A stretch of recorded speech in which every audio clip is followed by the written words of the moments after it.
The following is a lecture on Kaliya Daman Leela from the Srimad Bhagavatam, Canto 10, Chapter 16, verses 26 through 29, on the topic of Kaliya defeated by Lord Krishna. This lecture is given by His Holiness Radha Govinda Das Goswami in Haridwar, India on May 4th, 2000. तं जिह्वया द्विशिखया परिलेलिहानम् द्वेष्टृक्किणीयति करालविषाग्नदृष्टिम्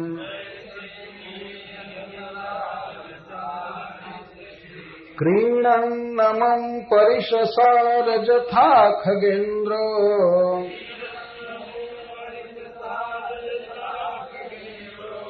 बभ्रामसोऽप्यवसरं प्रसमीक्षमाणः।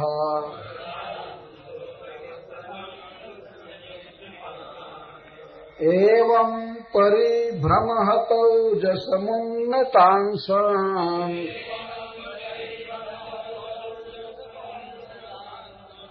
आनम्य तत्पृथुशिरस्वधिरूढयाद्यः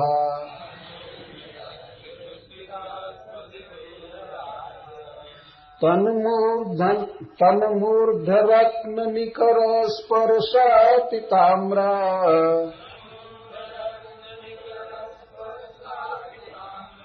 पादाम्बुजोऽखिलकलादिगुरुर्ननर्ता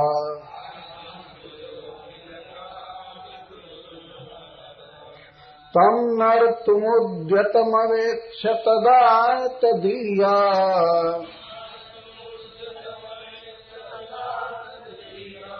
गन्धर्वसिद्धसुरचारणदेववध्वः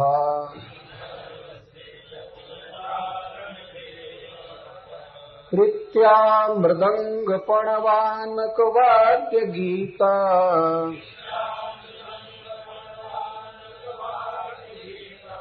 पुष्पोपहारनुतिभिः सहसोपसेदुः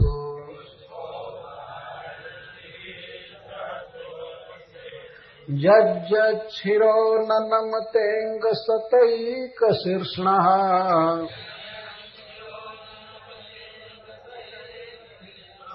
तत्तन्ममर्दखरदण्डधरोऽङ्घ्रिपातैः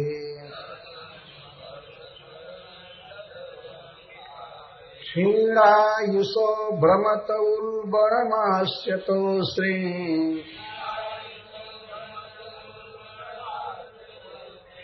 नस्तो वमन् परमकश्मलमापनागः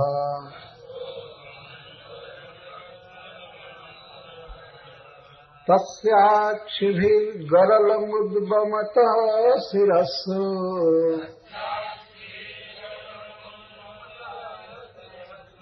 जज्जत्समुन्नमति निःश्वसतो रुषोच्चैः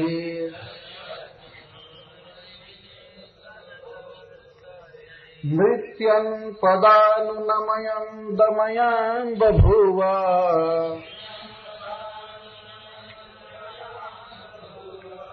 पुष्पैः प्रपूजितैवेह पुमान् पुराणः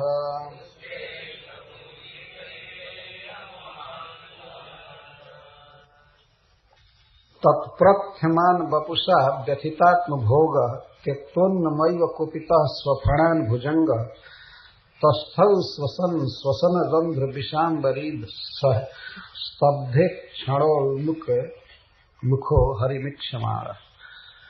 लगातार 2 श्लोकों में श्री सुखदेव गोस्वामी कह रहे हैं कालिये हरि को बहुत ध्यान से देख रहा था।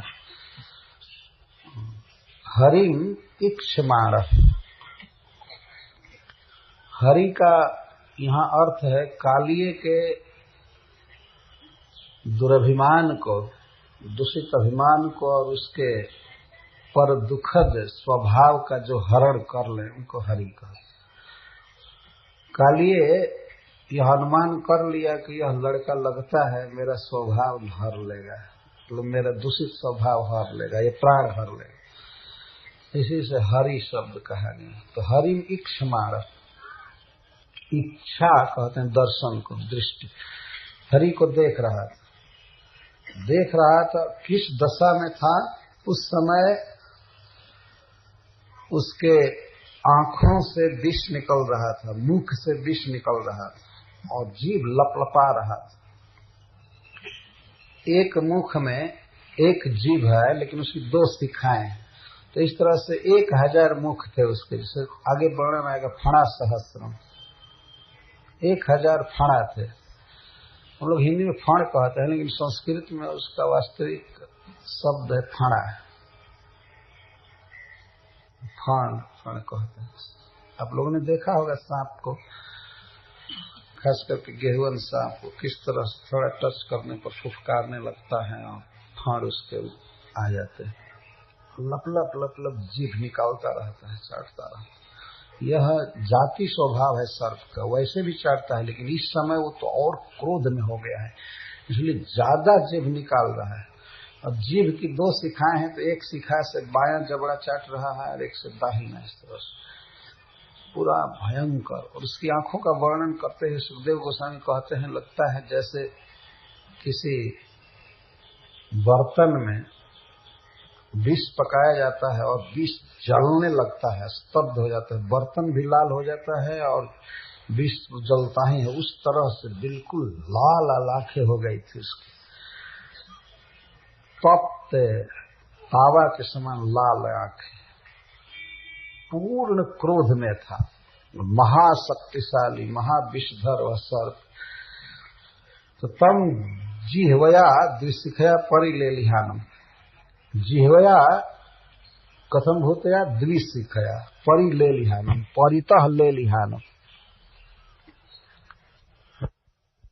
उससे आए उनका संकल्प ये बाधा दिया होगा। विलम्ब से आए तो उनके लिए कथा चालू नहीं होने दिए भगवान। तो कालिये का वर्णन सुखदेव गोस्वामी कर रहे हैं, उसकी क्रोधमयी दशा का। 2 शिखा वाली जीभ से अपने मुख के दोनों किनारों को परिलेलिहाना चाट रहा था। लिहन, लेह्य शब्द देखा है ना, लेह्य का अर्थ चटनी। 4 प्रकार का भोजन होता है, पेय, लेह्य, खाद्य और चर्च। चतुर्विधा श्री भगवत प्रसाद। उसमें लेह्य का अर्थ होता है चटनी। चटनी और भी चाट कर खाता है। परी ले लिया कालिये नाग अपने दोनों जबड़ों को इधर उधर चाट रहा है क्रोध में।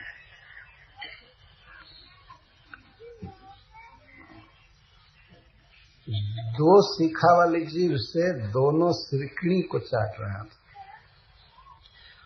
एक मुख का ऐसा वर्णन करते हैं और इस प्रकार के 1000 मुख थे उसके और सब में 2 शिखा वाली जिह्वा और सब में चाट रहा था। बहुत भयावह लग रहा था मुख। एक मुख ही सांप का बहुत भयावह लगता है, वो तो हजारों फण थे तो बहुत भयावह लग रहा। इसलिए कहते हैं ही अति कराल विषाग्नि दृष्टि, उसकी विषाग्नि दृष्टि, उसकी दृष्टि में विष निकल रहा है, इसलिए अति कराल, अति भयावह। पर फिर भी ऐसे विकराल सर्प को भी भगवान परिससार क्रीड़न, वे उसके साथ खेल रहे थे। खेलते हुए परिससार, उसको परितः ससार, ससार का अर्थ है कर रहे थे। कृष्ण इस तरह से कालिये के साथ व्यवहार कर रहे थे कि कालिये का उत्साह बढ़े लड़ने के लिए, दंशन करने के लिए। तो कभी कभी श्री कृष्ण भय का अभिनय करते थे, आही बात अब तो डसी देगा, ऐसा करके इधर उधर भागते थे। तब उसका उत्साह बढ़ता था तो डसने के लिए चलता था। वो उधर चलता था तो बहुत विद्युत गति से वो दूसरे दिशा में हो जाते थे। पानी में उसको मुड़ने में, भारी शरीर और इधर जाने में दिक्कत होती थी, लेकिन कृष्ण को तो वो तो विद्युत के भी परम कारण है, एक क्षण में कहां से कहां जा सकते हैं। बहुत तेज गति से कभी पीछे हो जाते थे, देखने लगता था कहां गया क्या हुआ, फिर देख करके और डसने की प्रतीक्षा करता था। एक बार उसका आत्म शरीर, उसका शरीर व्यथित हो गया था कृष्ण के बढ़ने से, इसलिए अब सावधानी आ गई थी उसमें, जैसे तैसे नहीं डस रहा था, अवसर की प्रतीक्षा कर रहा था खूब अच्छी तरह से, हम पर प्रहार न होने पाए इसका और इसको डस दूं। तो इस तरह परिससार बभ्राम, दो क्रिया, परिससार और बभ्राम। बभ्राम का अर्थ उसको भगवान ने घुमा दिया, बहुत इधर उधर हजारों बार। ऐसा करने से कालिए का बल छीन हो गया, एकदम पस्त हो गया बेचारा उस पानी में। ऐसा अद्भुत बालक को आज तक कभी सुना भी नहीं होगा, जो इस विषैले जल में आकर के और नाग को हतौज कर दे। तो सोप्यसरम प्रसमीक्षमाणस, वह भी कालिए भी अवसरम प्रसमीक्षमाण, अवसर की प्रतीक्षा कर रहा था। क्या अवसर? दंशनावसरम, दंशन, श्री कृष्ण को काटने की प्रतीक्षा कर रहा है और बहुत अच्छी तरह से देख रहा था, अपने दांव देख रहा था। तो उपमा सुखदेव गोस्वामी देते हैं, जैसे गरुण जी किसी सांप के साथ खेलें, उस तरह से भगवान कर रहे थे। नहीं तो ये सांप उनके आगे क्या है, कुछ भी नहीं, लेकिन फिर भी भगवान खेल कर रहे हैं, क्रीड़ा कर रहे हैं। बहुत बहुत की क्रीड़ा किए हैं बहुत प्रकार से। तो आज एक सांप के साथ खेल रहे हैं, और वह भी बहुत विकराल सांप, जो गरुण जी से भी लोहा ले सकता है, तो कैसा सांप होगा। गरुण जी से झगड़ा करके आया था, यह लड़ाई करके। एक बार नागों ने एक बार मीटिंग किया था, वो कथा बाद में आएगी, कि गरुण कभी भी हम लोगों पर आक्रमण करके और किसी भी सांप को खा जाते हैं। इसलिए वे लोग एक इष्ट गोष्ठी किए, और इष्ट गोष्ठी में यह निश्चित किए कि गरुण जी के लिए कई टन फल इकट्ठा करके और एक वृक्ष निश्चित के, एक वृक्ष के मूल में जमा कर देंगे। गरुण जी आएंगे, खाकर चले जाएंगे। तो गरुण जी भी सोचे ठीक है, जब शाकाहार मिल जाएगा तो हमें क्या जरूरत है किसी सर्प की हत्या की। तो उन लोगों ने निश्चित किया, तो जुटा करके 15 दिन पर एक दिन देना था भोजन गरुण जी को। ये लोग बहुत धनी हैं नाग, तो भोजन नहीं दे सकते हैं भगवान के भक्त के लिए, तो वे सब जुटा करके रखते थे। लेकिन कालिए ने सुना, वो भी इष्ट गोष्ठी में था, उसने कहा मैं तो नहीं दे सकता, और खबरदार कोई भी व्यक्ति यदि गरुण को भोजन दिया तो मैं उसको मार डालूंगा। वो हमारे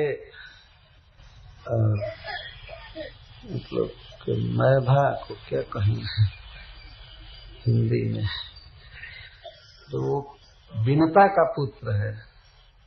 हमारी माँ से उसके माँ का बहुत झगड़ा रहता है, तो ऐसे ही सौतेला भाई है गरुड़, हम क्यों देंगे भोजन उसको, कितनी शान है, हम लोग उसको भोजन कराया करें, कोई भी नहीं ले जाएगा। लेकिन और नाग लोग तो डर डर करके बहुत सी चीज भेजते थे। कुछ महानुभावों का कहना है कि वे सर्प भी भेजते थे, उसको भी खा ले, लेकिन गरुड़ जी इसके अभ्यस्त नहीं, उनको फल मिल जाए तो ये सब चीज नहीं खाते। तो फल बहुत इकट्ठा करके वो लोग भेजते थे। कुछ दिन भेजे, लेकिन बाद में कालिए अपने बीज के मद से अविष्ट होकर कहा कि कोई नहीं भेज सकता, जो भेजेगा उसको मैं खा जाऊंगा। सांप को खा जाते हैं, और लेकिन वे लोग जुटाते थे भय के मारे, तो जो बलि वो देते थे गरुण जी को, या स्वयं खा जाता था, सारा सब कुछ खा जाता था। गरुण जी को पता लगा तो आए, फिर भी माफी नहीं मांगा गरुण जी से, फन उठा करके लड़ने के लिए चला। लेकिन गरुण जी जानते थे कि हमारी ही माँ का पुत्र है, हमारे पिता का पुत्र है, तो जान से नहीं मारना चाहते थे, केवल उसको एक शिक्षा देना चाहते थे। इसलिए ऊपर से ही लड़ते हुए आए, वो डसना चाहता था गरुण जी को, लेकिन उन्होंने पंख से इतना मारा कि वो बेहोश जैसा हो गया, छटपटा गया वहां। और इसके बाद तो गरुण जी चले आए, उनको ज्यादा नहीं मारना था, केवल एक तमाचा मारे। पक्षी पंख से लड़ते हैं, देखा है आपने लड़ाई पक्षियों। तो फिर वो बाद में निश्चय किया कि गरुण तो कभी भी मारेगा। अब यह निश्चित हो गया कि गरुड़ जी ने समझ लिया कि अब ये रोकेगा नहीं, हमारा भोजन मिलता रहेगा। लेकिन अब तो वो सांप अपनी जान बचाने के फेर में पड़ा।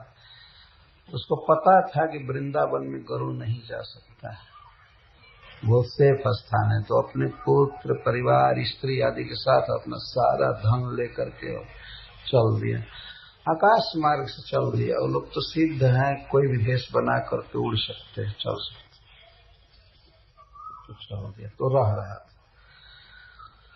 तो गरुड़ जी जैसे सांप के साथ खेल करें, वैसे भगवान खेल कर रहे थे। मतलब भगवान की महानता, अति बलशालिता और काली नाग की नगण्यता का वर्णन करें, कुछ भी नहीं भगवान के सामने है, लेकिन भगवान खेल रहे हैं। इस तरह बहुत बहुत खेल करते हैं। एक बार भगवान को इच्छा हो गई बहुत भारी वजन उठाने की, तो पर्वत टांगने। तो रक्षा तो ऐसे भी कर सकते थे संकल्प मात्र से, चाहे इंद्र का हृदय बदल सकते थे, परमात्मा के रूप में है। लेकिन इच्छा थी कि 7 दिन 7 रात तक कुछ वजन उठा कर रहे। तो वजन में भगवान पर्वत नहीं टांगे तो क्या साधारण 1-2 किलो का सामान टांगे। भगवान है ही तो पर्वत टांगे, दिखा दिए। आज सांप के साथ खेल रहे। एवं परिभ्रम हतौजसमुन्नतांसं आनम्य तत्पृथुशिर स्वधिरूढयाद्यः तन्मूर्ध्न रत्न निकर स्पर्शाति ताम्र पादाम्बुजोखिल कलादि गुरुर्नर्त। एवं इस प्रकार परिभ्रमणेन जब बहुत बहुत घुमाया भगवान ने पानी के भीतर कालिए को, तो हतौजसम, ओजह का अर्थ है स्फूर्ति, हत ओजस, कालिए का बल नष्ट हो गया। फिर भी उन्नतांशम, फिर भी उठाया था सिर सब। श्री सनातन गोस्वामी जी कहते हैं हतौजस हो गया तथापि उन्नतांशम, फिर भी उन्नत अंश थे। अंश मतलब गर्दन, दोनों गर्दन ऊंचे थे और सभी फणों के, परंतु शिथिल हो गया था। हतौजस यहाँ तात्पर्य है कि भगवान घुमा रहे थे, कुछ काल के बाद कालिए ठंडा हो गया, अब घूमने की शक्ति नहीं थी। इतना जल्दी इधर पानी में करने में बेचारे का दम निकल गया। अभी वो डसेगा क्या बिल्कुल शिथिल हो गया, लेकिन फिर भी क्रोध दिखा रहा था। उसी प्रकार की उसकी दशा थी और सिर को ऊंचा किए थे। तो अपने श्री कर कमल से भगवान उसके फण को अकस्मात नवाए। कैसे उतना ऊंचा हाथ चला गया और हाथ चला भी गया तो उस कोमल हाथ से उसके फण को नवा दिया। यही तो भगवान की भगवत्ता है। दूसरे किसी ने देखा नहीं कि इस हाथ को बहुत लंबा कर रहे हैं, जैसे बलि महाराज से दान लिए तो पैर को लंबा कर दिए, वैसा नहीं किए। ब्रज में भगवान ऐश्वर्य की लीला भी करते हैं तो वैसे ही छोटे छोटे हाथ पैर से, जैसे किसी के मुख में भगवान ने अपना हाथ दिया तो बाहर से ये नहीं दिखाई दे रहा था कि हाथ बहुत फूल गया, बड़ा हो गया। और उसके गर्दन में ऐसा सड़स गया, फंस गया कि उसको सांस नहीं ली जा रही थी, वो मर गया। तो भगवान के वही छोटे छोटे हाथ थे, बहुत सुंदर हाथ, तो ऐसे अपने कोमल हाथ को सांप के मुंह के पास ले जाने में भय नहीं किए, और बहुत कलात्मक ढंग से ऊपर ऐसे फट से हाथ से मारे और इसके बाद चढ़ गए तो उसके जो पृथु शिरस्सु, पृथु का अर्थ है बहुत चौड़ा, एक मैदान की तरह, प्लेटफार्म की तरह उसका फण था भगवान के लिए, और सब फण सटे हुए थे। इसमें तो ऊबड़ खाबड़ बहुत फण दिखा दिया गया है, खाड़ी जैसा, ऐसा नहीं था। लगता है जैसे भगवान गिरने से बचना चाहते हैं, पूछ पकड़े, ऐसा वो नहीं किए थे, सर बिल्कुल खड़े हो गए। और वो हताउजस था ही, यद्यपि अपने फणों को उठाने की चेष्टा करता था कि डस पैर में ही, बहुत भार प्रकाशित करके भगवान खड़े हुए। जिस फण पर खड़े होते थे कालिए का दम सरक जाता था, बहुत वजन था भगवान में, लेकिन उतने भारी वजन को भी ये टांगे हुए थे। कालिए का ये बहुत बड़ा सौभाग्य था, बहुत बड़ा सौभाग्य। ऐसी कृपा भगवान ने कभी किसी पर नहीं की है कि अपना चरणार्पण जा करके करे और वो भी चिन्ह बना दे और बहुत देर तक नाचते रहें, खेलते रहें। मनुष्यों का यह अधम शरीर पता नहीं कहाँ कहाँ घूमता है, अंत में कृमि बीट भस्म हो जाएगा, लेकिन भगवान का डायरेक्ट चरण कमल जिसके सिर पर पड़ा है तो कितना भाग्यशाली है। पृथु शिरस्सु अधिरूढ़, चौड़े चौड़े सिरों पर चढ़ गए। आद्य कौन? सर्व कारण कारण, आद्य श्री कृष्ण समस्त कारणों के कारण है। तो इस प्रकार की फुर्ती आ जाना, चढ़ जाना, ये उनके लिए कोई आश्चर्य नहीं, ये आद्य है। तन्मूर्ध्न रत्न निकर स्पर्शाति ताम्र पादाम्बुजो, तस्य मूर्धसु ये रत्न निकरा तेषां स्पर्शेन अति ताम्रौ पादाम्बुजौ जस्य सा।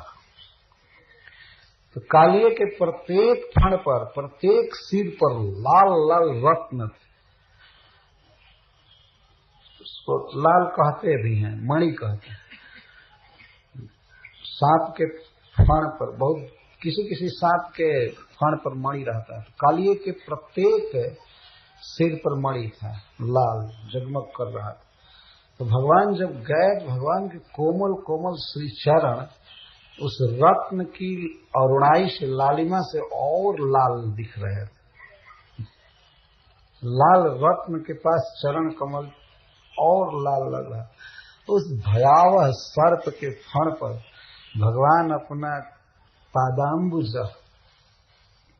कमल से भी अधिक सुकुमार चरण को रखे, तो वैसे ही उनके चरण के तलवे लाल लाल हैं, परंतु उस फण पर स्थित लाल मणि के कारण अति ताम्र, भगवान के चरण कमल अति लाल दिख रहे,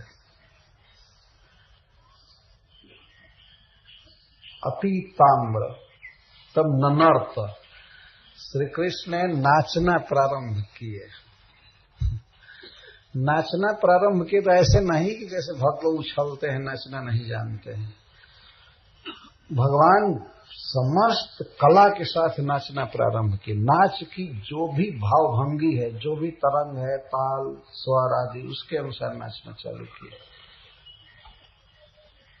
क्यों? कैसे? उस भयावह सांप के फण पर नाचने लगे, क्योंकि अखिल कलादि गुरु, अखिल कला नाम, सर्वेशम कला नाम आदि गुरु, समस्त कलाओं के भगवान आदि गुरु हैं। चाहे नृत्य कला, गीत कला, कोई भी कला है तो उसके कुछ गुरु हैं। कुछ लोग गुरु हैं, सिखाए हैं, लेकिन उन गुरुओं के भी गुरु श्री कृष्ण है, आदि गुरु है, प्रवर्तक, जिसको भी नृत्य सिखाए, जो भी इस जगत में सबसे अच्छा अच्छा नृत्य करना सीखे हैं, उन सबके गुरु श्री कृष्ण हैं। श्रीपाद सनातन गोस्वामी लिखे सबके उपदेष्टा है अथवा प्रवर्तक, प्रारंभ किया है भगवान ने। तो दो प्रकार के नृत्य होते हैं, एक लास्य और तांडव। तो लास्य नृत्य स्त्रियां करती हैं और तांडव नृत्य पुरुष करते हैं। स्त्रियों को कभी भी पुरुषों की तरह कूदना फांदना नहीं चाहिए, उनका नृत्य अपने ढंग का होता है लज्जा से सीमित होता है। लेकिन पुरुषों का तांडव होता है, तो यहाँ तांडव नृत्य वो करेंगे।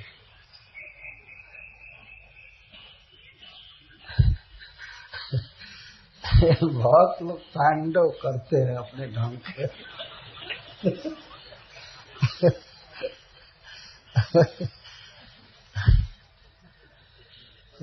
भगवान ननर्त नाचने लगे, मतलब नाचना प्रारंभ किए। तम नर्तुम उद्यतम अवेक्ष, लेकिन जब ही वे नाचने के लिए उद्यत हुए, तैयार हुए, इसका अर्थ है कि कालिये के फण पर खड़ा होकर भगवान फिर से अपना पीताम्बर कसे, एक नर्तक की तरह बने,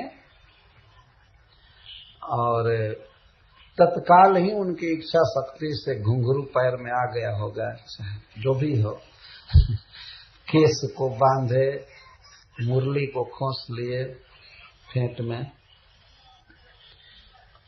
अथवा मुरली को बजाना चालू किए होंगे। जब ही उन्होंने हाथ को ऐसे किया होगा, ताल तरंग जैसा किया होगा, तेम ही तदीय गंधर्व सिद्ध सुरचारण, जेम ही भगवान ऐसा किए तेम ही सब जुट गए। भगवान के जो परिकर हैं इनके साथ बजाते हैं, गाते हैं, नाचते हैं। ये नहीं समझना चाहिए कि पहले से इनको पता नहीं था। तदीय गंधर्व, तदीय का अर्थ है भगवान के पार्षद वैकुंठ से तत्काल उपस्थित हो गए। तदीय का एक स्वतंत्र अर्थ तदीय, और गंधर्व, और इस प्राकृत जगत में जो सबसे श्रेष्ठ गायक हैं वे आ गए, जैसे विश्वावसु, चित्ररथ आदि गंधर्व सबसे सुंदर गाते हैं। इस संसार में कोई मनुष्य जब थोड़ा भी अच्छा गाता है तो लोग कहते हैं गंधर्व जैसा गा रहा है। गंधर्व जैसा कोई गा ही नहीं सकता है इस पृथ्वी पर, वे इतना सुंदर गाते हैं। तो जब नाचने का भगवान का अवसर है तो पहले से ही जानते थे, पहले से सूचना होगी कि भगवान कालिये के फण पर नृत्य करेंगे किसी न किसी दिन। वो सब प्रतीक्षाएं में थी। ज्यों ही कूदे त्यों ही पूरे ब्रह्मांड में और परब्रह्म में भी हल्ला हो गया कि अब तो नाचेंगे। तो सब लोग जुट गए थे अपना बाजा वजा लेकर के, कोई प्रणव, कोई आनक इत्यादि शब्द का प्रयोग नहीं किया गया है इसमें, लेकिन उपलक्षण से समझना चाहिए। जितने प्रकार के वाद्य इस जगत में संभव हैं सब लेकर के उपस्थित हो गए। कुछ लोग बांसुरी भी लेकर उपस्थित हुए, कुछ शंख लेकर उपस्थित हुए, शंख मंगल के लिए, और सब वाद्य, नगाड़ा, सहनाई, वीणा, मुरज, कई प्रकार के, जल तरंग, सितार, सब लेकर के उपस्थित हो गए। अब किस दिन काम आएंगे बाज खूब अच्छा तरह से उनको मिला करके, तार कस करके, ठोक ठाक करके ठीक रखे थे, मिला करके। ये इसी प्रतीक्षा में थे कि कौन राग से कृष्ण नाचेंगे, कौन ताल से नाचेंगे।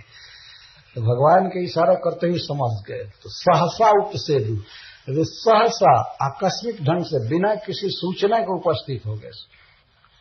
कहाँ उपस्थित हो गए? भगवान के ऊपर जस्ट सिर पर ही नहीं, कुछ दूर आकाश में। वो तो देवता वैसे आकाश में रह सकते हैं जैसे हम लोग धरती पर रहते हैं। वो तो जोर लगा करके भी धरती पर नहीं आ पाते हैं, ऊपर ही रहते हैं। किसी को दर्शन देते हैं तो ऊपर ही रहते हैं। तो आकाश उनके लिए स्वाभाविक वास स्थान है। तो जहां तहां सब आकाश में आ गए। क्या क्या लेकर के? मृदंग, क्योंकि नाचने में मृदंग बहुत सहायता करता है। मृदंग यदि अच्छा बजे तो जो नहीं नाचना जानता है वो भी नाचने लगता है। ऐसे मृदंग में शक्ति होती है। मृदंग और पणव, आनक, आनक का अर्थ नगाड़ा, पणव भी लगभग उसी तरह का बाजा होता है। जैसे ढोलक, तबला, मृदंग एक ही तरह के बाजे हैं, लेकिन थोड़ा भिन्न भिन्न प्रकार के हैं। कुछ कहते हैं कि ढोलक को ही काट कर तबला बना दिया। इंद्रदेव आए थे और भी विद्याधर लोग वाद्य बजाते हैं इस जगत में सबसे अच्छा, और गंधर्व सबसे अच्छा गाते हैं। तो अपना अपना बाजा लेकर आए, मृदंग, पणव, आनक, वाद्य। यहाँ वाद्य से मृदंग, पणव और आनक, क्या ये वाद्य नहीं है कि वाद्य अलग से कह रहे हैं? ये वाद्य हैं, लेकिन ज्यादा ये तीनों जो बजाए जाते हैं, मृदंग, पणव और आनक, ये ऊंची आवाज करने के लिए, इसलिए इनको वाद्य से अलग रखा गया है। और वाद्य में बीड़ा आदि, बांसुरी आदि, ये वाद्य है। ये ढोलक क्या वाद्य है? ढा पीट ये कोई वाद्य नहीं। लेकिन वास्तविक वाद्य बीड़ा, मुरली इत्यादि, सितार, तानपुरा, ये बाजा। तो वाद्य को अलग रखा गया। और मृदंग, पणव और आनक, जिनसे ऊंची आवाज पैदा की जाएगी, ये दूसरे। और गीत, पुष्प, उपहार, नृत्य भी। और गीत लेकर के उपस्थित हुए, इसका अर्थ कि गाने लगे। गायक गण पहले से ही सब मात्रा मिला करके तान तलन कैसे गाएंगे वो सब ठीक थे। तो कुछ लोग गीत लेकर उपस्थित थे, मतलब गाने के लिए बिल्कुल तैयार थे। और कुछ पुष्प लेकर के, जब गीत होगा तो पुष्पों की वर्षा करेंगे। स्वर्ग से पुष्प लेकर के आ गए, चाहे वैकुंठ से पुष्प लेकर आ गए। और पुष्प की वर्षा करने वाली स्त्रियां थी। यहाँ पर श्रीपाद सनातन गोस्वामी एक प्रश्न उठाए हैं कि अप्सराएं, स्वर्ग की देवियां तो नाचने में सबसे श्रेष्ठ हैं, उनके नाचने का वर्णन क्यों नहीं किया गया? तो स्वयं ही उत्तर देते हैं कि आज सब लोग कृष्ण का नृत्य देखना चाहते हैं। तो उन्होंने सोचा कि अब भगवान के सामने हम क्या नाचेंगे, इसलिए आज नाचना ठीक नहीं है। तो केवल देख रहे हैं, स्त्रियां नाच नहीं रही हैं। और सबका वर्णन है, लेकिन नृत्य का नहीं। नृत्य तो केवल नृत्य गोपाल कर रहे हैं, कृष्ण नाचेंगे।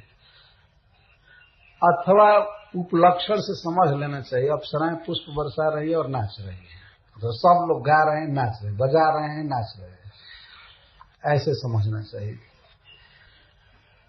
तो और उपहार, कुछ लोग उपहार लेकर के उपस्थित हुए। उपहार का अर्थ होता है भेंट, भगवान को देने के लिए, रत्न या और भी वस्तुएं। और नुति भी, नुति का अर्थ स्तुति, प्रणाम।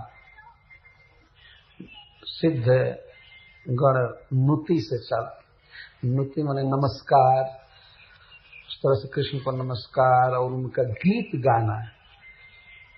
आप यही ध्यान रखिए, यहाँ नुति शब्द का ये अर्थ है कि श्री कृष्ण जिस प्रकार कालिए के फण पर नृत्य कर रहे हैं वही गीत गाना है, और उसी तरह से नमस्कार करना है भगवान को, न कि कोई दूसरा गीत गाया जाए और कृष्ण नाचे। तो उस समय नाचने वाले श्री कृष्ण के विषय में ही गीत गाया जाएगा विविध प्रकार से। इसलिए गीत शब्द यहाँ कहा गया है, गाने के लिए तैयार होकर आए। और देवताओं में शक्ति होती है कि तत्काल गीत बनाते जाएंगे, गाते जाएंगे। पहले कॉपी में लिख कर देखने की जरूरत उनको नहीं पड़ती है, और जो सोचते हैं वही गीत होता जाता है। जैसे वैकुंठ का वर्णन है, कथा गानम, जो वहां बात बोलना चाहते हैं परिकर वह गान होता है, गान में ही बोलते हैं, गद्य कभी नहीं बोलते हैं। और वहां चलते हैं तो लगता है कि नाचते हुए चल रहे हैं, गमनम नाट्यम, ये स्वाभाविक है। चिन्मय श्री विग्रह है वैकुंठ के पार्षदों का। और देवताओं का भी शरीर इस तरह से है कि वे तत्काल गा सकते हैं, नाच सकते हैं। तो गीत के अनुसार भगवान नाचेंगे अथवा भगवान के नाच के अनुसार गीत होगा। मुख्य बात है कि उनके नृत्य के अनुसार गीत गाया जाएगा। कैसे पद उठा रहे हैं, कैसे हाथ कर रहे हैं, कैसा मुकुट है, कैसी बनमाला है, कैसा पीताम्बर है, किस तरह हाव भाव बता रहे, यही गाया जा रहा है। तो ये सब तैयार हो गए। जब ही नर्तुम उद्यतम अवेक्ष, जब ही भगवान को नाचने के लिए उद्यत देखे, तेम ही सहसा आकस्मिक रूप से सब जुट गए अपना अपना लेकर और भगवान नाचना चालू किए। तो नाचने में पहले ताता थे ही, तो किए किसके अनुसार? अब ऐसा लगा कि नाच की जब मुद्रा भगवान की हुई और देवता लोग भी बाजा बजाना चालू कर दिए, तो उसी के अनुसार कालिए भी अपने फण को उठाकर डसना चाहता था। तो उसके फणों पर ही भगवान ने ताता खई चालू किया, बहुत शीघ्र गति से। जिस जिस फण को उठाता था उसी पर अपना चरण विन्यास करते थे, मारते थे। यह दोनों कार्य एक साथ हुआ, नृत्य और उसका फण उठा कर डसने की चेष्टा करना। वह भी गीत के आवेश में आ गया, उसे डसना चाहता था ताल चरण, और भगवान उस पर फच फच चरण से मारते जाते थे। वो तो नाचते थे, स्थिर खड़ा नहीं होते थे, भगवान नाच कर रहे। इसलिए सुखदेव गोस्वामी यहाँ कहते हैं, जब जब सिरो ननमतेंग सतैक कृष्ण तन ममर्द खर दंड धरोघ्रिपातहि क्षीणायुषो भ्रमत उल्बणमास्यतो श्री नस्तो बमन परम कस्मलमापनागः। भगवान का यह नाच बहुत देर तक चला है, खूब मन भर करके भगवान नाचे। और नृत्य में एक लीला विशेष किए कि कालिए जज्जत शिरो न नमते, हे अंग, हे महाराज परीक्षित, सतैक श्रीष्ण, सत एक सतैक, एक सब एक फण वाला। लेकिन श्रीपद श्रीधर स्वामी जी अर्थ करते हैं, सतम एकानी मुख्यानी फणा जस्य स, एक सौ जिसके मुख्य फण थे। एक का अर्थ होता है मुख्य, तो 100 उसके मुख्य फण थे, बाकी तो और थे। सतैक श्रीष्ण, तो सत एक हम लोग शब्द सुनते हैं तो अर्थ कर लेते हैं कि 100 और 1, 101। जो भी करे कोई बात नहीं कौन 1000 फण देखने जाए, ध्यान में भी नहीं गिनेंगे, 100 ही काफी है। 1000 फणों में से जज्जद सिर, जो सिर न नमते, नहीं झुकाता था, तत्तन ममर्द खरदंड धरोंघ्रि पाते। खरदंड धर, खलों को दंड देने वाले अथवा कठिन दंड दाता भगवान अंघ्रिपातई, अपने चरण के पात द्वारा, न्यास शब्द नहीं कहा जा रहा है, पात बहुत जोर से पटकते थे उसके सिर पर। उछलते हुए तो कूद रहे थे, नृत्य कर रहे थे, इसलिए कभी ऊपर उठ करके और पद को पटकते थे।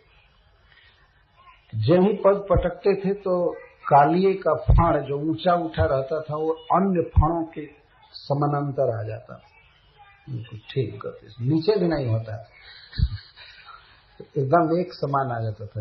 जज्जत शिरो न नमते, हे अंग, हे प्रिय परीक्षित, जो सिर नहीं झुकाता था, सतैक श्रीष्णा, और 1000 फण वाला, तत्तन ममर्द, उसको ममर्द पीस डालते थे, मारते थे भगवान, अंघ्रिपाते। तो इस तरह से नृत्य चालू, किसी के कपार पर कोई नाचना चालू कर दे और वो भी मारे ठाए ठाए पैर से, तो उसकी क्या हालत होगी तो वो भी पूरा विश्व का भार लेकर के नाच चालू किए। तो इसलिए क्षीण आयुष, आयु क्षीण हो गई। इसका अर्थ यह है कि निर्बलस्य, बल चला गया उसका। अथवा एक अर्थ इसका यह किया जाता है, कालिए का स्वभाव, उसका अभिमान, अहंकार चला गया। तो किसी व्यक्ति की शान चली जाती है तो माना जाएगा कि जान चली गई, मर गया, एक प्रकार से मर गया।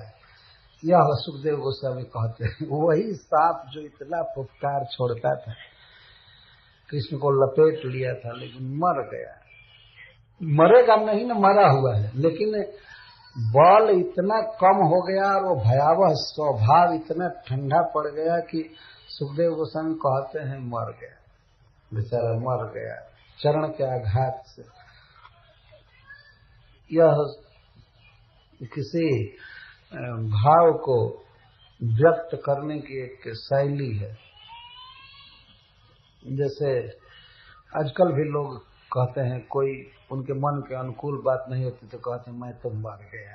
तो मर कहाँ गया, अभी तो सांस ले ही रहे हैं। मैं तो मर गया। तो सुखदेव गोस्वामी बोल रहे, बेचारा मर गया, छीड़ा आयुष, ऐसा लगा उसकी आयु बीत गई, मतलब मर गया। छीणायुष षष्ठी विभक्ति में है। निर्बलस्य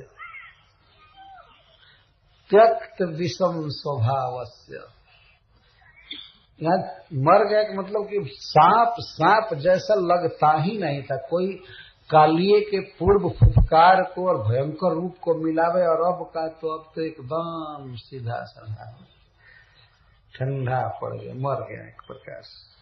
मृत प्रायस्य, ये अर्थ लगभग मृतक जैसा हो गया। भ्रमत उल्बणमास्य तो श्री नस्तो बमन परम कस्मल मापना। भ्रमता का अर्थ चक्कर आने लगा, अथवा भगवान भ्रमण करते हुए उसके सिर पर पैर मार रहे थे।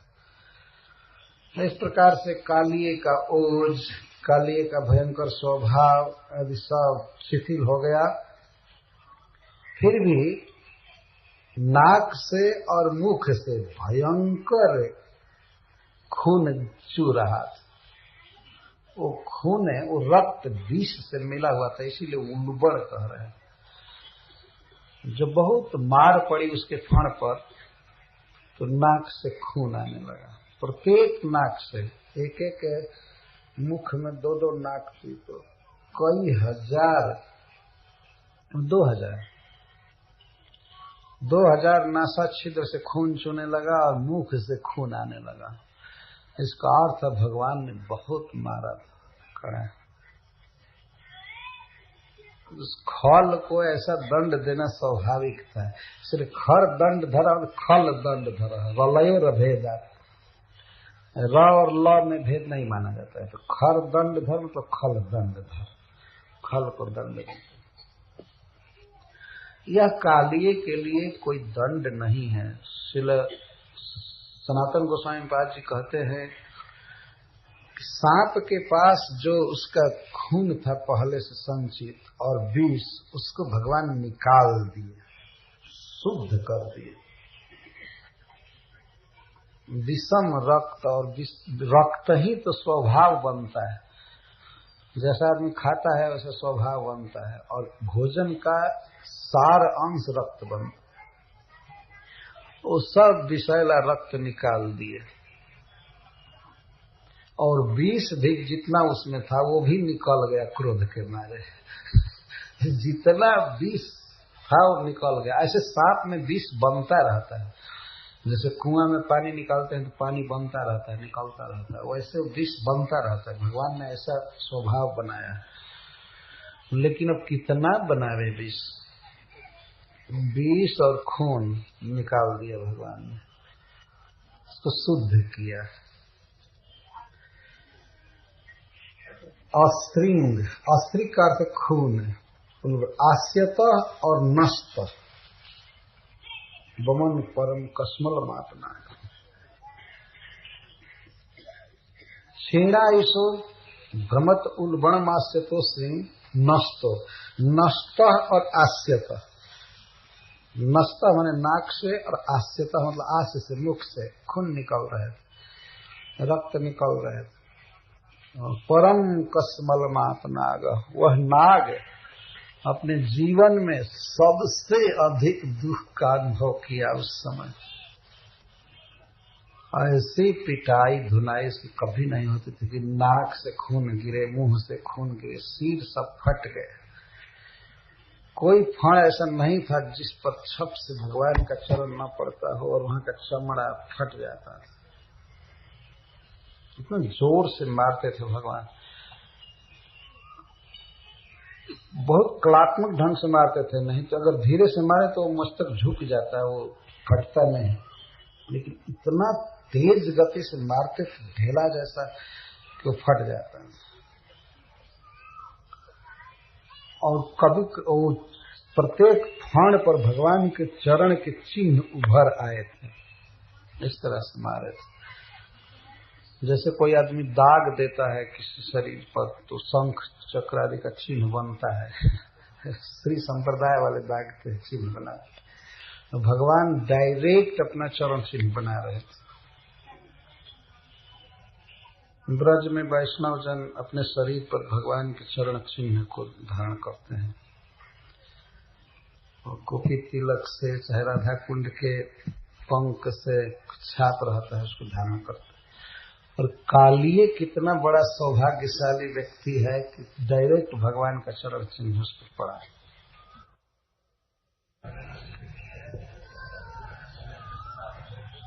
परम कसमलम आपम, परम कसमल, परम व्यथा प्राप्त किया। यद्यपि कालिए इस व्यथा को प्राप्त कर रहा है, परंतु यह उसकी व्यथा सबसे बड़े सुख के रूप में पर्यवसित होगी। परम कसमलम आप, श्रीपाद सनातन गोस्वामी जी कहते हैं कि परम प्रेम मूर्छा मात। कसमल में मूर्छा, प्रेम मूर्छा में हो गया भगवान के चरणों का स्पर्श पा करके।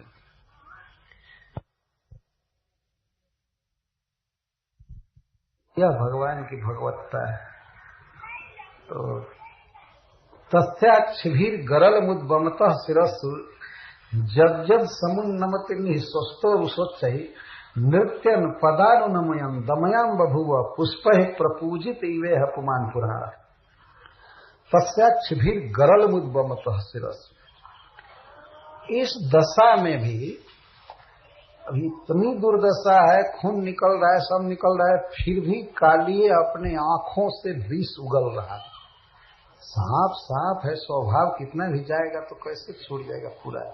अभी भी क्रोध में था, रूसा, क्रोध से उच्च ही नहीं सो सकता, क्रोध से ऊंची सांस ले रहा था, फुफकार छोड़ रहा था प्रत्येक मुख से, और आंखों से गरल बमन कर रहा। तस्याक्ष भी गरल उद्बमत, उद का अर्थ बहुत अधिक और बमता का अर्थ बमन करना, निकाल रहा, अपने आंखों से जहर निकाल रहा था। आंखों के पास जहर आकर के जलने लगता था, जैसे वेल्डिंग करने वाले लोग करते हैं, वो चकचक जलता रहता है, वैसे उसके आंखों के पास विष आकर के भा भा जलता रहता था। उस दशा में जबकि क्षीणायुष हो गया है, नाक और मुख से खून निकल रहा है, लेकिन आंख से इस प्रकार जहर निकल रहा है। अभी भी विकट नेत्रों से कृष्ण को देख रहा है। तो ऐसी दशा में शिरस्सु, सिरों में, अपने 1000 फणों में, जब जब समुन्नमति, जो जो ऊंचा करता था उसको भगवान नमयन, अपने पदाघात से नीचे करते हुए दमयाम बभुआ, उसका दमन किए। पहले है जो सिर नहीं नवा रहा था, एक अलग क्रिया है, और इसमें है जिस जिस सिर को ऊंचा कर रहा था। दोनों का लगभग यही भाव है, लेकिन थोड़ा अंतर है। जब जब सिरो न नमते, पहले कह रहे सुखदेव गोस्वामी, जो जो सिर नहीं झुकाता था उस पर पदाघात करते थे, नाचते थे, और यहाँ कह रहे हैं जो जो सिर ऊंचा कर रहा था।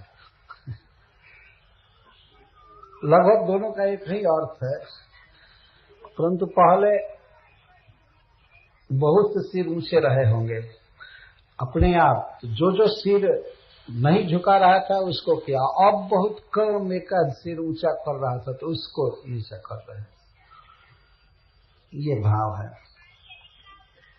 इस तरह कैसे पदाघात करते थे, ऐसा नहीं कि वो देख करके कि उधर सिर ऊंचा कर रहा है तो उसको मारो, मारने की नियत से नहीं। नृत्यम पदानुनमयम, नृत्यम एवं पदा अनुनमयम, जो जो सिर को ऊंचा करता था उसको अनुनमयम, बिल्कुल सीधी लकीर में कर देते थे, उसको झुकाते थे। लेकिन नृत्य करते हुए ही, अलग से नहीं। तो इससे सिद्ध हुआ कि नृत्य के ताल तरंग के अनुसार भी उसमें क्रोध आ रहा था कालीन, और उसी तरह से फान ऊंचा करता था। आप लोगों ने देखा होगा वहाँ अहमदाबाद में स्वामी नारायण जी के आश्रम में बनाए, संगीत के अनुसार जल की धाराएं उठती है। संगीत जैसे से होता है ऐसे पानी ऊंचा नीचा होता रहता है। तो इसमें क्रोध जो उठ रहा था कालिये में, वह गीत और नृत्य के अनुसार उठ रहा था।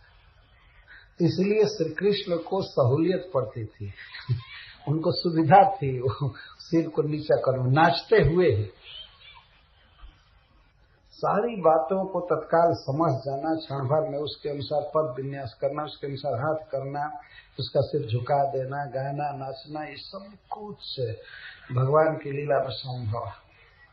नृत्यं पदानुनमयं, नृत्यं पदा का अर्थ एक पैर से, नाच करते हुए ही पैर से वे उसको नवा देते थे। दोनों पैर नहीं डालना पड़ता, तो नाच रहे हैं तो नाचने में प्रायः एक पैर ही भूमि का स्पर्श करेगा ज्यादा, ये संभावना रहती है। तो कभी कभी दोनों पैर थिरकते हैं, लेकिन अधिकांशतः नृत्य में एक ही पैर ज्यादातर टिका रहता है, इसलिए पदा शब्द का प्रयोग कर। उछल उछल कर एक पैर से नाच रहे तो एक ही पैर से उछल कर उस फाड़ पर चले जाते हैं, उस पार इस पे बहुत तेज गति से थिरकते हैं, नाचते हैं। और भगवान को पता हो जाता है कि अब ये सिर उठने वाला है, तो उसके उठते उठते उसको जाकर दमयाम बभुआ, दमनम चक्र, दमनम चकार, उसका दमन कर रहे हैं। तो उस समय यह का अर्थ है कालिये दह में, अथवा यह का अर्थ है इस अवसर पर, इस लीला में भगवान पुराण पुरुष की तरह पुष्पों से प्रपूजित हो रहे थे। तो पुराण पुरुष भगवान नारायण को कहते हैं, प्राय शब्द प्रचलित है पुराण पुरुष। वैसे तो श्री कृष्ण स्वयं ही पुराण पुरुष हैं, और पुराण पुरुष जब शब्द का प्रयोग किया जाता है तो अपने आप कारणोदकशाही भगवान है, गर्भोदकशाही भगवान जो सांप पर सोते हैं, तो सांप के साथ भगवान की बहुत सी लीलाएं हैं, और इधर श्री कृष्ण सांप के साथ लीला कर रहे हैं, इसीलिए पुराण पुरुष का स्मरण सुखदेव गोस्वामी कर रहे हैं। तो उस सांप पर तो ये सोते हैं। भगवान के सबसे निकटतम कोई व्यक्ति है तो सांप है। ऐसे वो सांप दूसरा नहीं है, वो स्वयं ही सर्प बनकर, सज्जा बन करके और उस पर सोते हैं। शेषनाग के रूप में भगवान स्वयं हो गए, तो उस सांप पर तो सोते हैं। कितने सीधे साधे सांप हैं शेषनाग भगवान, अपने देह पर भगवान कृष्ण को सुलाते हैं, लेकिन यह खल उसी भगवान को डस रहा है, ये याद कर रहे हैं। तो आज लगता है जैसे आदि पुरुष भगवान की पूजा होती है, वैसे कृष्ण की पूजा हो रही। पुष्प प्रपूजता, पुष्प प्रपूजित का अर्थ है ऊपर से बहुत अधिक पुष्पों की वर्षा हो रही है। जिस प्रकार भगवान नारायण पर पुष्प की वर्षा होती रहती है, तो सांप का देह इधर उधर रहता है और फूल बरसता रहता है, तो ऐसा लग रहा था कि नारायण भगवान पूजा हो रही, अथवा कृष्ण को ही पुराण पुरुष कहा जा रहा है। पुराण, पूरा र, इसका अर्थ श्री सनातन गोस्वामी कहते हैं पूरा का अर्थ है कि जो बहुत काल के हैं, अनादि काल के हैं, लेकिन फिर भी र नौ रहते हैं। नौ माने नबी, आद्यम पुराण पुरुषम नव जौवनम च। र का अर्थ है नौ, र और नौ में कोई भेद नहीं माना जाता, तो नौ है, पूरा है फिर भी नए हैं, यह पुराण। या पूर और अन्न का अर्थ करते, पूर्व माने मथुरा और अण का अर्थ है लाना, आना गया है। जिनको मथुरा से ब्रज में लाया गया है वे हैं पुराण पुरुष, अथवा मथुरा में जो अवतार लिए हैं, पुरी में आए हैं, वो पुराण पुरुष है। कई अर्थ से सनातन गोस्वामी जी करते हैं। तो युवा शब्द केवल लोक व्यवहार जैसा किया गया है, लेकिन वास्तव में श्री कृष्ण पुराण पुरुष हैं, पुरातन होते हुए भी नवजुवक, नवीन। पुष्प प्रपूजित, पुष्पों के द्वारा प्रपूजित हो रहे हैं। कहाँ पर पूजा हो रही है? ऐसे वो शेष नाग पर तो सोते हैं और उसमें फूल बरसता रहता है, लेकिन आज सांप के मस्तक पर नाच रहे हैं और खूब पुष्प बरस रहे हैं। तो जो भी हो, समान रूप से सर्प की संगति से सुखदेव गोस्वामी को पुराण पुरुष का स्मरण हो रहा है। श्री कृष्ण इस तरह नाच रहे हैं। पुष्प प्रपूजित शब्द कहा गया। पहले गीत, नृत्य, वाद्य आदि का वर्णन किया जा रहा है, लेकिन पुष्प का अलग से वर्णन इसलिए कर रहे हैं कि बहुत अधिक पुष्प वृष्टि हो रही है।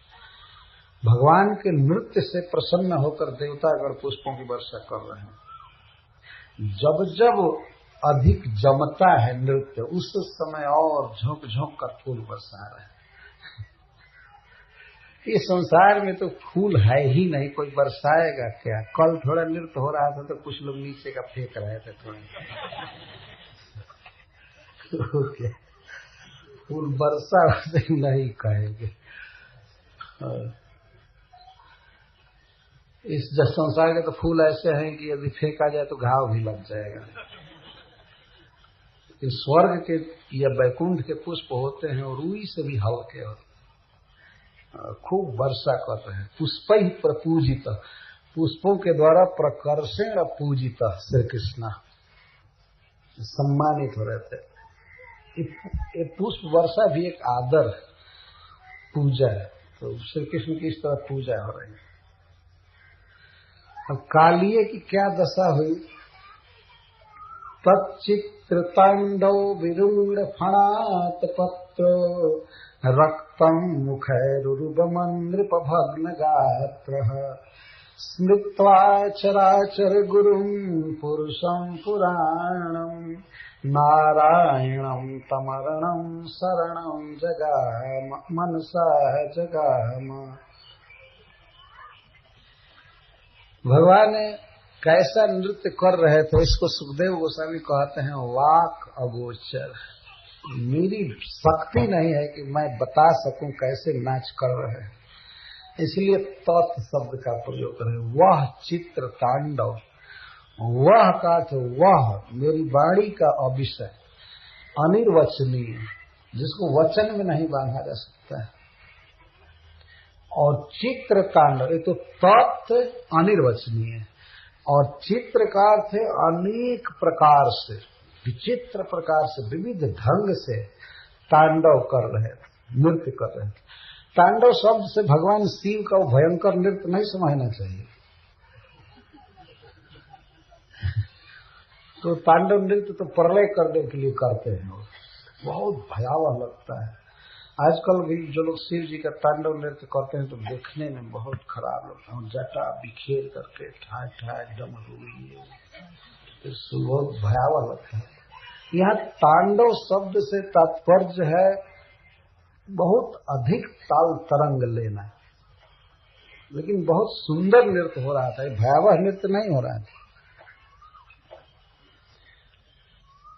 नटवर नाच रहे हैं और भगवान शिव को भी नटराज कहते हैं। वो भी नाचने वालों में सबसे श्रेष्ठ हैं, लेकिन उनका नाचना बड़ा भयावह होता है, निकट में रहने वाला घायल हो जाएगा।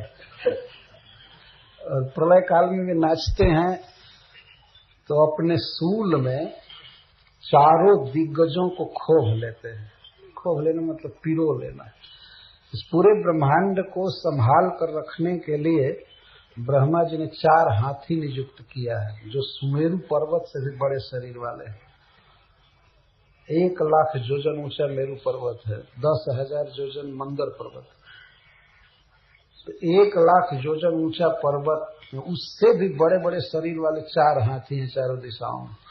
लेकिन जब इस जगत का प्रलय करना होता है तो भगवान शिव चारों हाथियों को एक सूल में पिरो करके और टांग करके तांडव नृत्य करते हैं। ना भयावह होता है और आंखों से अग्नि निकलते, तीसरे नेत्र से संसार में आग लग जाती है, ध्वस्त हो जाता है। प्रलयंकर शंकर इस तरह से प्रलय करते हैं। तो उनका नाच कुछ और है, पर लोक में तांडव शब्द शिव जी के नाच के लिए प्रसिद्ध है, इसलिए कुछ लोग समझेंगे बहुत भयावह नृत्य। लेकिन यहाँ तांडव का अर्थ है उद्दाम, उद्दाम नृत्य, उद्दाम कीर्तन। हरे कृष्णा कृष्णा